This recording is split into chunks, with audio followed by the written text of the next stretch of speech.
Hi, my name's Helen Darby and I am the Get Out, Get Active England Manager for Activity Alliance. So today we're going to give you a bit of an insight into the Activity Alliance programmes that we have and we deliver through our organisation.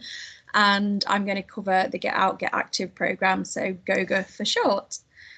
Just going to share my screen.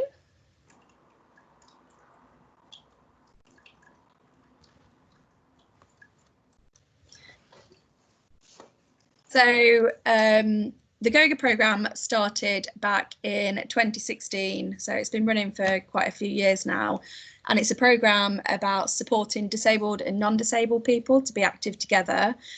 It's to engage the most the least active kind of individuals. It's been made possible by Spirit of 2012, which was the founding funder of GOGA, and now we have additional investment from Sport England and the London Marathon Charitable Trust as well.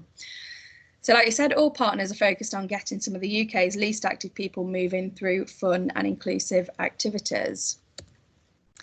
Like I said, it started in 2016, so it's been running for a few years now, and we had our GOGA Phase 1 localities, which I'll go into in a bit. Now we are working on GOGA Phase 2. The uniqueness about GOGA is the active together element, so bringing disabled people together with non-disabled people and trying to engage the least active individuals as well. It's a lot more than being just active. It looks at community spirit, it's very community driven, increases confidence and individuals' mental health as well. GOGA came about and is underpinned by Activity Alliance's Talk to Me principles, and it really taps into individual values and motivations to become active. That's where we've got the most success from GOGA. So like I say, we had Phase 1 across 18 localities in 2016 to 2019, and now we are running GOGA Phase 2. Won't go into all the localities, but just go into a little bit of detail about the communities that we focus on. So we have localities looking at engaging older people, children and young people, families, women and girls, older people with dementia, a massive list of individuals that we are looking at engaging across the communities. And through this, we gain such insight into learning what works and what doesn't work, and we've got some real uniqueness and innovative programs going on across all our localities. The impact of GOGA, so just before we go on to introduce you to one of our localities, through Phase 1 we actually engaged over 30,000 people, which was a great success. We did over 2,400 activities, so activities ranging from Nordic walking to walking netball sessions, walking football sessions, and a whole heap of other kind of interesting and innovative ideas. GOGA is really very much about engaging volunteers as well and peer mentors, and looking at the training and sustainability of the programme as well. So by 2023, our aspirations with GOGA is that we reach over 40,000 participants. We engage another 1,500 volunteers, and we support 2,500 volunteers and paid staff with training as well.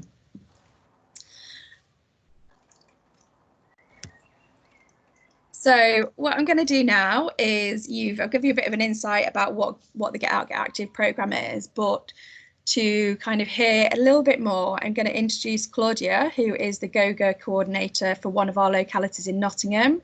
So Claudia, was a phase in Nottingham, was a phase in Phase 1, but also a locality in Phase 2 as well. So I'm going to ask Claudia some questions, but I'm just going to firstly get Claudia to introduce herself.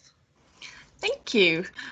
So as you say, I'm Claudia Russell and I am the GOGA coordinator here in Nottingham.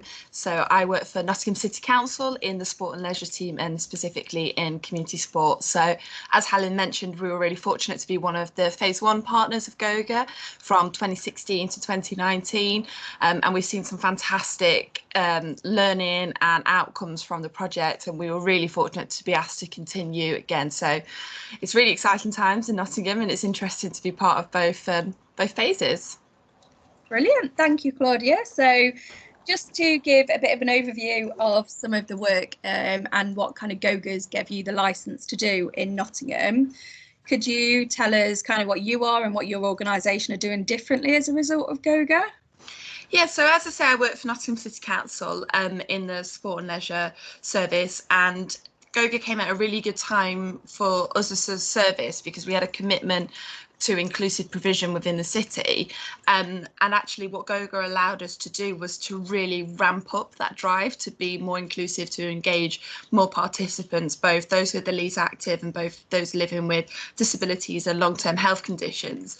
And I would say the real difference that GOGA has made in the city is giving us that time and that license to really focus on partnerships, because that's what we found through all the learning, is that to reach the least active and reach people with disabilities and long-term health condition, the best way to do it is working through partnerships of people that have those relationships in the community.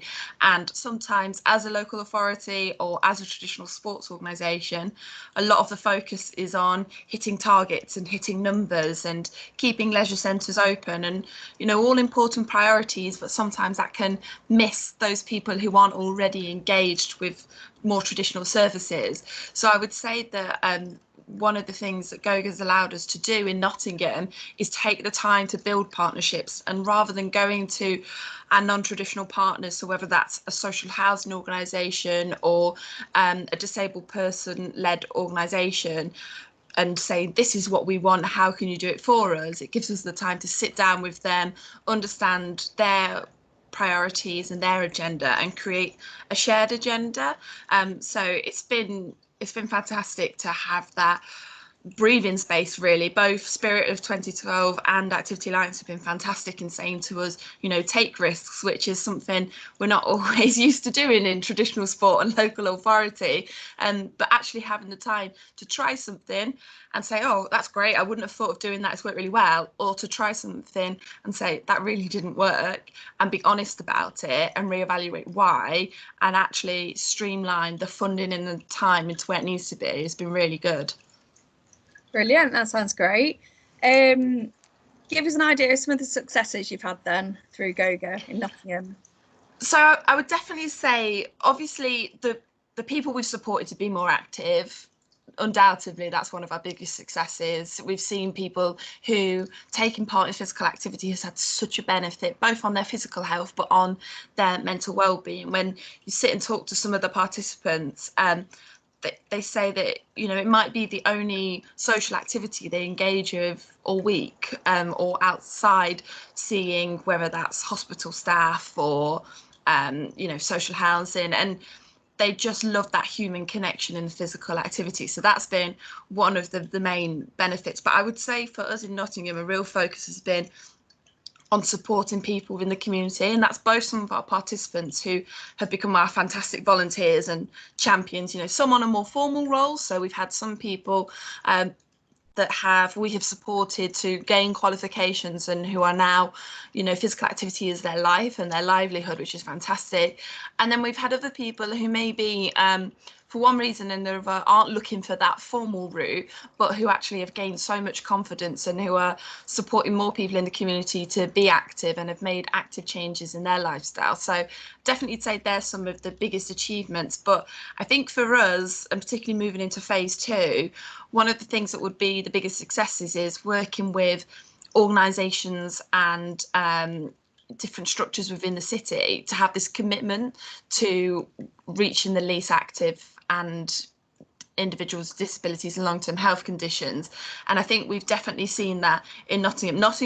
We're really lucky in the city to have such a dynamic city. There's so much going on, there's so many organisations, but sometimes it's difficult when you're doing the do and you're keeping people safe and happy to take a step back and see how that fits into the bigger picture.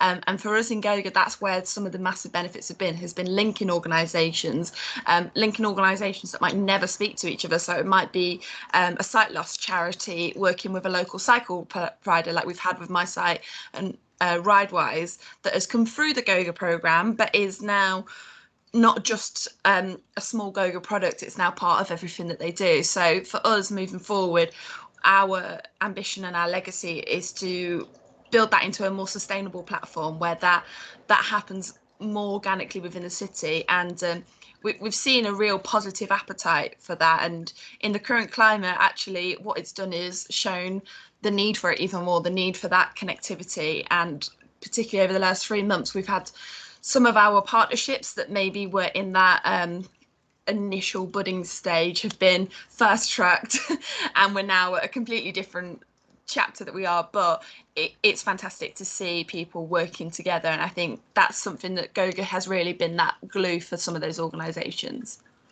Brilliant, that's great. What's give us an idea of a couple of activities that you do. So I would definitely say that when I took up this role, I didn't know anything about walking netball, but I can easily say that walking netball has taken over my life in Nottingham. So yeah, we have a broad range of activities, and one of the great things about GOGA is at the beginning of the project we had an idea of what we'd like to deliver. So through some of the insight, we knew that particularly cycling and swimming, there was a big demand for that. There are activities that lend themselves really well for entry level and inclusive activity. So we've done cycling sessions that are once a month. We've also provided provision at events. We've built in an inclusive swimming offer to the leisure centres offer, but also it's just given us a license to try really what out of the box things. So walking netball is a great example of it. Just so happened that there was a community centre and a community group looking to attract more members and also give their current members something to engage them with, and there happened to be a fantastic deliverer within the city delivering walking netball, and it was a bit of a jigsaw, and it was one of those things, like I said, about encouraging to take risks. We had no idea how it was going to go down. We'd done some consultation with the women at the centre, put the idea out there, and they seemed keen, but if you don't really know much about walking netball, there's only so much you can say. But since then, we've gone from having one small session that was maybe attracting 4 ladies a week to that session now regularly attracts 15 women. We've set it up in another centre as well. We've introduced a sustainability element, so now the ladies pay a small fee, but through that session we've also identified some fantastic champions, everything from the ladies who make the cup of tea at the beginning and the end every week, and who are that friendly face when a new participant comes in, to actually working alongside NGB England Netball to fund some of our participants to become a walking netball host volunteer. And the ladies that we've got on that course are ladies who, I don't think they'd mind me saying, I could say hand on heart, would never look for that opportunity, would say that they weren't at a time in their life to be looking to take on a new qualification, or that they themselves maybe didn't believe that they could give that value to a community session. So that's fantastic. So now it means, if our lovely Ruth from England Netball has got other commitments or isn't well or has the audacity to go on holiday, the session still goes on because the women take ownership of that session, and they've kind of become our little champions in GOGA Nottingham, really. Yeah, that's great. Thank you. Okay, so if I was to say to you, what advice or what guidance would you give other partners to engage some of those very inactive people in their communities, what would you say?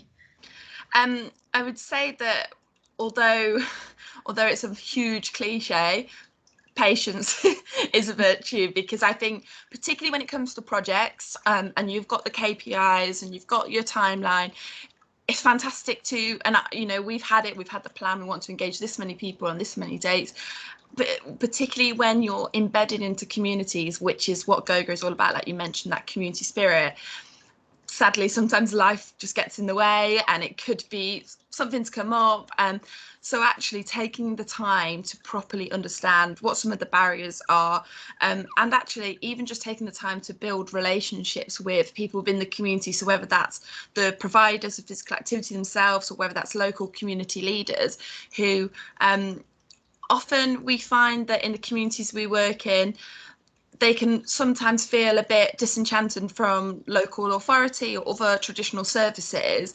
So actually, by taking the time to build that relationship, it's really meaningful. And then they tend to be really keen and enthusiastic to help out, because that's what we've learned. That's another piece of advice, is if you find those right people, they're worth their weight in gold. We have a small army of people in Nottingham who, the project is what it is because of them. So that includes volunteers, people in local health organisations, our leaders, and our participants as well, who they promote the project, they live the project, they embody everything about it, and actually that's come from taking that time to build those relationships with them. So although it can be really, really tempting to rush to get KPIs signed off and all of that, actually what we've learned is that we've had better impact when we've taken that time. And that's what's been fantastic about working with Spirit of 2012 and Activity Alliance, for giving us permission to take that breathing space and actually, make something really meaningful, rather than ticking boxes but not seeing any lasting change. Brilliant, that sounds great. Thank you. That's all right. So like I said, GOGA is across a lot of different localities, kind of nationally, and England, Ireland, Scotland and Wales as well. And if anybody would like to find out any more information about the Get Out, Get Active programme, you can either do that on the Get Out, Get Active website or contact the GOGA team. And also, if you want to find out about any other Activity Alliance products and programmes, you can go see that at the Activity Alliance website and click on the programme section there as well. So thanks, Claudia, for giving us a bit of an insight into GOGA in Nottingham. That's okay. Thank you very much for your time.